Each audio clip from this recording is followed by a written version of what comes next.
Good morning, Thailand. My name is Alex, and I have some news updates from around the land of smiles for you today, this Wednesday, September 4th.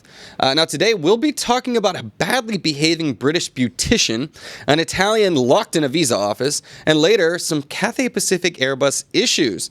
But first, our main story. A Swiss man has been acquitted after alleged assault on a Thai doctor due to a lack of evidence.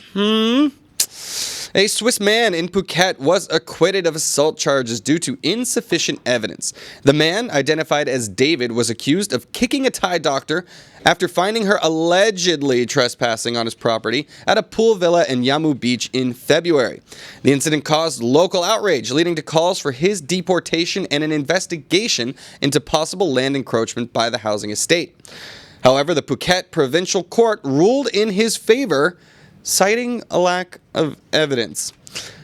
What? I thought the evidence was right there on camera. I thought we all saw. I thought he actually admitted to having done it, but apparently for what the charges were that were brought against him, assault, battery, something like that, the evidence was not enough. I'm curious as to know what was going on behind the scenes, what kind of maybe some potentially some backroom deals might have happened in order to let this guy off, because it seems like it was a pretty straightforward case. But everybody remembered this one. There were some Swiss men behaving badly earlier this year, and it was a poor reflection on the greater Swiss population.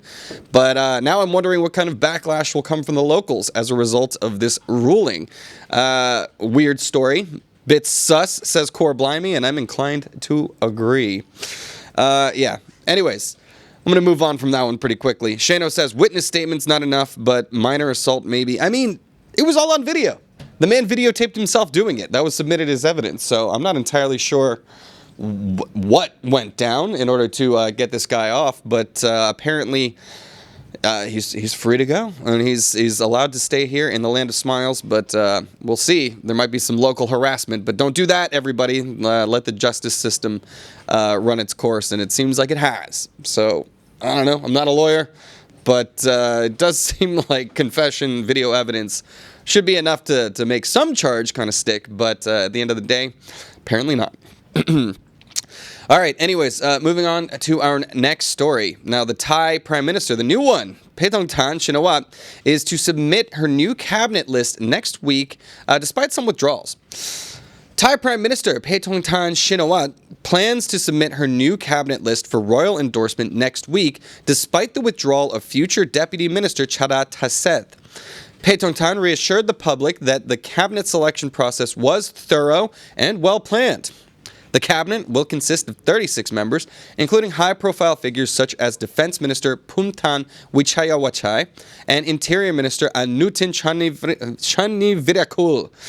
Chada, a Bumjai Thai party member, was replaced by his daughter Sabita Thaiset after stepping down from his Deputy Interior Minister role. It's always a mouthful trying to get the full Thai names in there, but yes, it's coming together. It's coalescing. Paetongtarn has put together her list of 36 cabinet members. That's a massive cabinet, by the way. A lot of people in positions of power, but it all needs royal approval at the end of the day. So now we are waiting with bated breath to see if this jives with what the monarchy wants to have in play. Yeah, we'll see. We still see some familiar faces there. Of course, Anutin will be in there. There's plenty of, a veritable who's who of who's already in power going on. But I assume that this will go through without much drama, and the Thai government can get back to the business of passing policy. We'll see. All right, Mendelik, buenos dias. Good morning, everybody. Now, we're going to move on from politics onto now some scandalous stories. First up, we have a badly behaving Filipina. A Filipina teacher has been accused of slapping a Thai boy's ear, causing injury. Now, a Filipina teacher in Bangkok allegedly slapped a 6-year-old Thai boy, causing his ear to bleed after he failed to answer her questions. The boy's mother, A, rejected the teacher's attempt to settle the assault with a 15,000 baht payment and expressed frustration at the school for not expelling the teacher. The boy, who recently transferred schools, has been in pain and is afraid to return to class. The mother claims other students have suffered under this teacher, and authorities are investigating while awaiting medical reports. Screw this teacher. Absolutely abysmal behavior. First of all, assaulting children. Can't do that. 6-year-olds, man. 6-year-olds, they're children. They get a little crazy sometimes. Maybe they don't listen. Maybe they don't answer. You're not supposed to give them the old ear clap and get them bleeding from the ears. That's seriously traumatic, especially for a kid.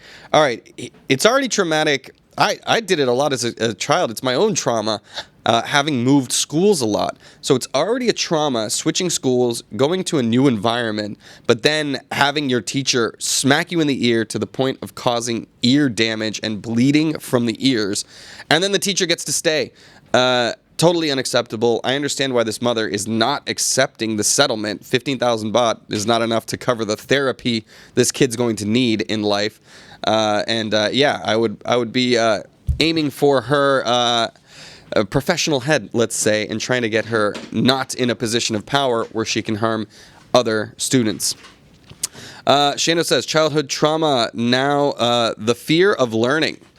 I mean, I think a lot of us already had that anyways, but still, definitely, it's one thing to be annoyed by school in the first place, but another to fear physical assault. Not okay. We'll see how this plays out and what charges will be pressed, what kind of punishment this teacher will be facing. Okay, now, another harrowing tale. We've been talking a lot lately about sinkholes swallowing people. Well, here in Thailand, we've managed to get our own similar such story, but this one has a happier ending. A Thai woman has been rescued after falling into a manhole and trapped for 30 minutes. Ugh, still scary. A 54-year-old Thai woman was rescued after falling into a 2-meter deep manhole filled with wastewater in Setakit Road in Samut Sakhon. She was trapped for over 30 minutes until a passerby alerted her daughter, who called for help. Rescue teams lowered a chair into the manhole and pulled her out. The woman suffered minor injuries and was taken to Mahachai Hospital. The deputy mayor of Samut Sakhon stated that the accident likely occurred due to unsecured manhole covers and promised to inspect all covers to prevent future incidents. She was lucky that people were walking by and she was like, help, help. And somebody's like, what? Did you hear that? Somebody, what is the lassie, right? Hey, somebody fell into the well? Yeah, somebody needed help, and she got it. So, the unfortunate story coming out of Malaysia where a woman fell into a sinkhole and she was never recovered. Very, very happy to hear that there was more swift action taken here. The woman was only down there for 30 minutes. What she said was going through her mind. She's like, I'm going to die. That was a terrible thought to go through your head, especially when you're down there. Nobody's immediately coming to your rescue, but eventually, 30 minutes down there in the dark can feel like a lifetime, and I'm just happy she made it out. So, you guys know what it's like. If you've ever been in a pedestrian here in Southeast Asia, you've had those thoughts about, oh God, am I going to fall in? So a little bit of nightmare fuel. Hopefully the local authorities can inspect the rest of those manhole covers and make sure something like this doesn't happen again. Watch your step, people. It's very scary. Shano says, trip hazards of Asia. Yeah, it's very difficult to be a pedestrian here in Asia, that's for sure. Mandalik says, lucky Thai woman. Yesterday in the same situation, the Indian woman died. Absolutely true. Be careful where you step, everybody. Let's see. Mojo talking about the last story. My grandfather told my dad's brother, swimming teacher, after he hit him, anything you do to my son, I will do to you 10 times worse. Yeah, parents don't mess around when it comes to their children. I've definitely seen parents, maybe even overreact to teachers sometimes, but I can't imagine having the chutzpah to do that to someone's child and expect to get away with it. So, terrible stuff. Good morning, Nico. Thank you for joining us. All right, moving on swiftly to our next story. This one's a bit of a scandal, but I'm not sure if any of you are in the market for, cosmetic surgeries, Botox, but you better be careful who's administering those treatments. As our next story is about a British man who was arrested for operating an illegal beauty clinic on Koh Phangan. That's right, a British man known as Thomas was arrested on Koh Phangan for operating an illegal beauty clinic where he provided Botox and filler injections, causing severe allergic reactions in customers. Following reports from tourists, local authorities raided the clinic and seized medical drugs and equipment worth 3.5 million baht. Thomas faces multiple charges, including running an unlicensed clinic and distributing unregistered drugs. He admitted to running the clinic for 5 months, advertising through WhatsApp. Authorities are cracking down on similar illegal operations to safeguard public health. Come on, guys. I mean, this is one of those things, I guess, right? Like, it's becoming so commonplace. The lip fillers and the old Botox. Certainly some people in this room have even had them before. Not me. But anyways, it's becoming commonplace. So I think a lot of people are sort of deal hunting, trying to find, what's the best price, best bang for my buck. And that leads to scammers cutting corners. But here's the danger, right? Severe allergic reactions. All of a sudden, like, you get your lip filler. Oh, my lips look nice and full. Wait, they're still growing. They're still growing.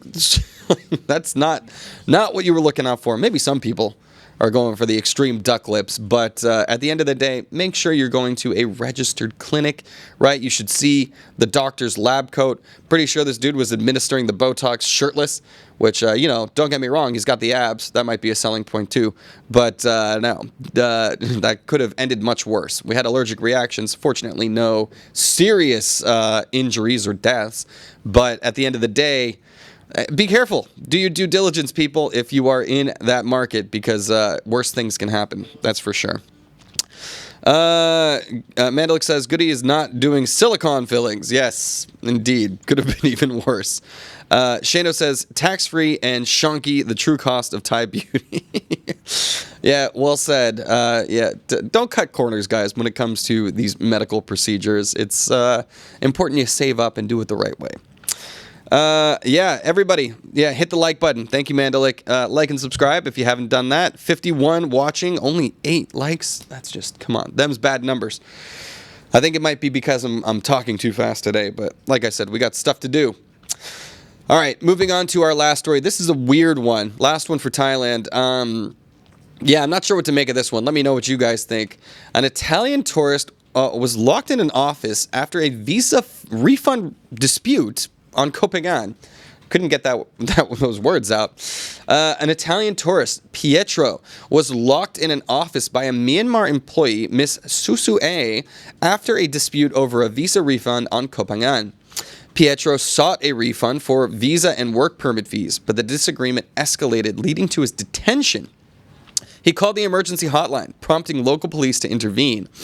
After negotiations, he was freed, and Ms. Susu A was charged with unlawful detention and unauthorized work. The incident under further investigation, with mobile phones seized for evidence. You can't detain, she's not an authority that has the right to detain people. She was just mad at him for probably some rude behavior, I would imagine. Some sort of dispute over fee refunds, but I don't know. Weird story, this one. I've definitely been in visa offices where I've seen Farangs behaving badly, right? Getting really upset at the red tape and how long they have to wait there, and then voicing that in very aggressive ways to people who are typically not, they don't take well to aggression, right? Thai people don't really like it. The Burmese who are working here in these offices, that's not part of their Buddhist culture to have people Karen their way to results. So I'm of two minds. I kind of like the idea of not acquiescing to Karen behavior. At the same time, you can't be locking people up against their will. So I think she'll be facing some punishment for that. Maybe losing her job. We'll see. But I don't know. Your thoughts, everybody. I've been frustrated with visa stuff before, but it's never escalated to something like this. Let's see. Arrested. Alex richly needs a partner. I do, don't I? I don't know. But I can talk for miles. Mojo says he just needs less pressure and a nice big puff. Puff of what, Mojo? Can't advocate for that. But yes, chill out, people. Might be easier. You can handle the weights better if you had a little bit of a foggier mind. Not Elon Musk says, can you imagine foreigners losing it in the U.S. immigration line? Yeah. Well, then you really get detained. That's for sure. Yeah, I'm surprised there wasn't security on staff or in the area to be able to handle that situation so that Miss Susu, I don't even know how she locked him into the office. That's a pretty funny situation altogether. But anyways, weird. Mojo, I can't say those words on YouTube. You're going to get me kicked off. All right. Well, anyways, swiftly moving on. That was our Thaiger, Thailand section of the news. We're heading into our ASEAN section of the news, where I have a couple of interesting stories, some of economics, some of airplanes, which will be sure to frighten and shock. Let's get into it. Now, first up, Chinese consumer brands are targeting global expansion using Singapore as a testbed. So, the big Chinese consumer brands are using Singapore as a gateway for global expansion, leveraging its blend of Asian and Western cultures. Companies like Chagee and PopMart have established operations in Singapore, viewing it as a strategic testbed before expanding to Southeast Asia and beyond. These brands embrace their Chinese identity, which give them a unique advantage. However, some face challenges, such as cultural differences and shifting business strategies for international markets. As China's economy slows, more Chinese companies are expected to push for growth in overseas markets like, Singapore. I don't know. Chinese, they have a lot of success when broadening into markets outside of China. Most Chinese brands are primarily for Chinese consumers and Chinese markets. We'll see. I'm not sure. The whole made in China thing, obviously we all consume products that are made in China, but do we consume products that are typically targeted towards Chinese consumers? That's not something I usually do.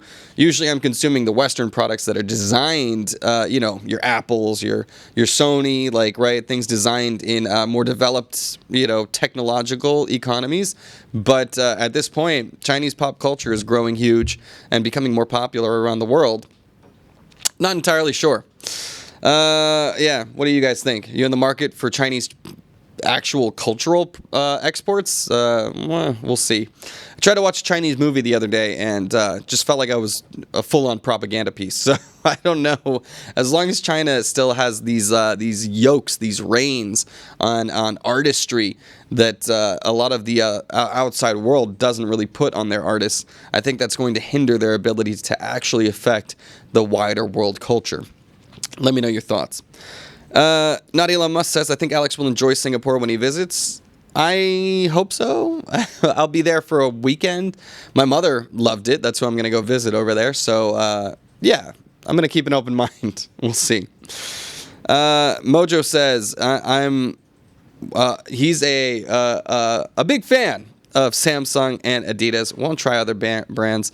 Yeah, there you go. Korea. They've been able to export their culture significantly. Japan as well. Thailand's trying the whole soft power thing, of course, but minimal success, I would say, in getting outside of its own borders, but definitely successful in bringing people in to its borders. I don't know. We'll see how China's able to do. All right. Now, on to our next story. This isn't really ASEAN, but it still affects the area because so many ASEAN countries go through Hong Kong for flights. Now, Cathay Pacific, Hong Kong's major airline, has grounded an entire A350 fleet after engine component failures.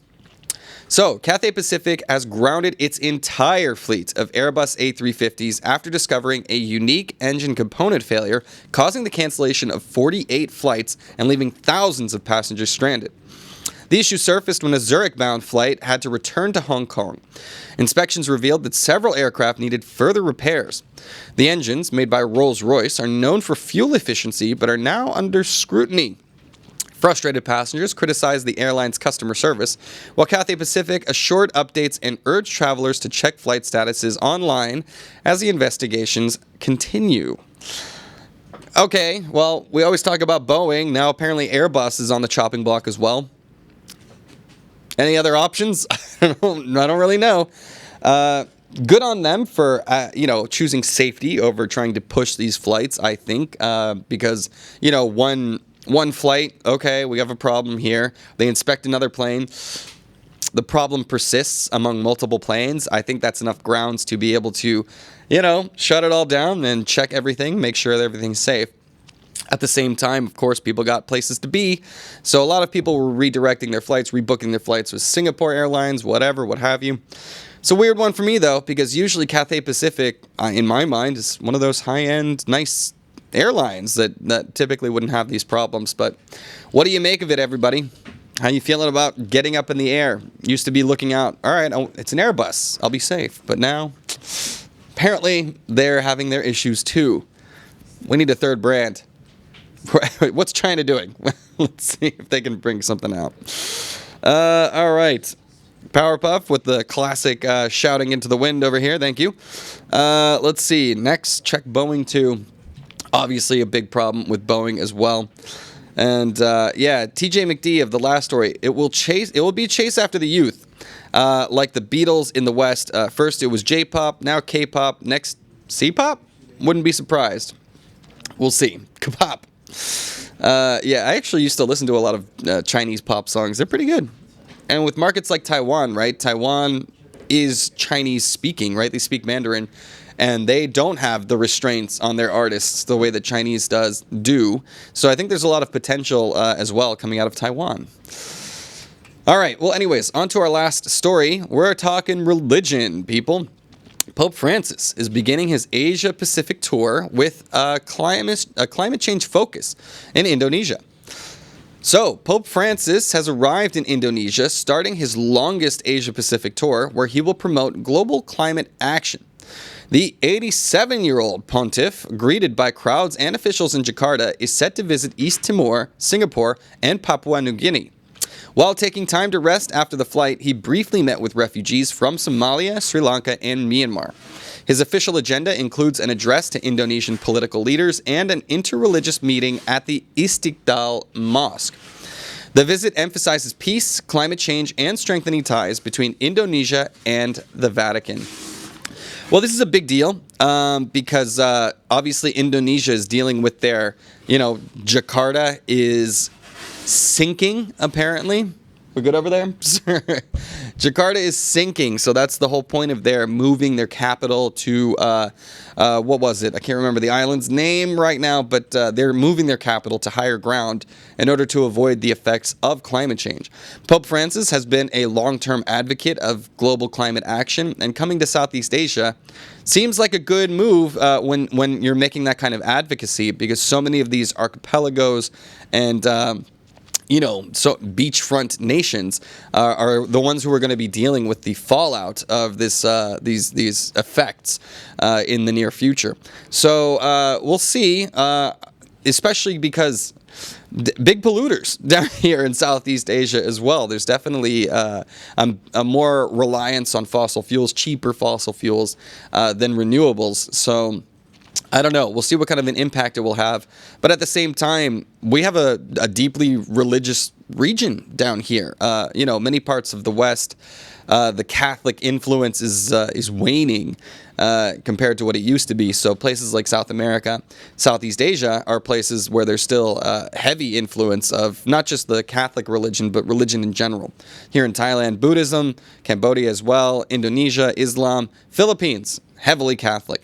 So, we'll see. He doesn't typically come out here. And at 87 years old, he's getting up there. So, anyways, nice to see a little bit of interfaith cooperation, though. Not Elon Musk asked of the last one, has Alex gotten into Thai music yet? I have. But typically it's the Thai rap scene that I'm into. Who do we got? We got Da Boy Way, Young Ohm, the whole Titanium crew. No, I have friends in the Market Boys. What am I talking about? Underground. So, fun, thriving hip-hop scene here in Thailand. Love going to the shows and seeing them rap.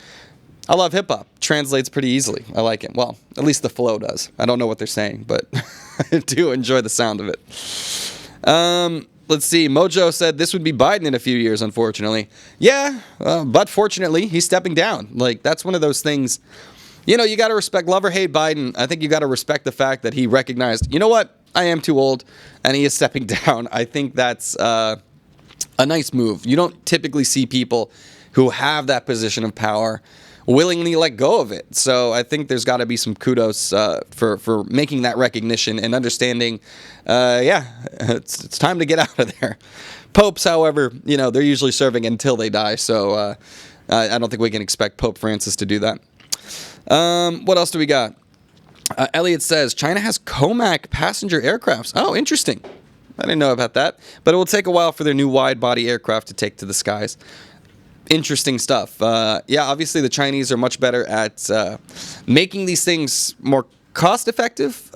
Usually there's some questionable practices with the intellectual property of other nations and other companies, but they do lower costs and make it more accessible for consumers. So I guess time will tell on that one, Elliot. Naughty Elon Musk says Joey Boy is the OG. Yeah, a good friend of mine is Pecci. Used to be his hype man. Pecci OD1 was the hype man for Joey Boy back in the day. So if you're a Joey Boy fan, you might know my boy Pecci as well, who's still a godfather and very active on the hip-hop scene now. All right, Elliot says, unless there's corporate espionage, it will be 10 years minimum. And while Mojo, everybody knows that the Chinese are pretty good at that. So I don't know. Maybe we can ramp up that time frame. Okay. All right, guys. That'll do it for this. I'm going to do a Worldwide Wednesday quickly. So we're going to pop up a new stream. So give us 5 minutes, and we'll be on to that live stream as well in just about 5 minutes. Like I said, we got to move quick because we're going to be shooting BMW today, baby. So, yeah, brainstorm your thoughts. Bring that to the next stream. Stick around. 5-minute break. Mwah. I'll see you soon.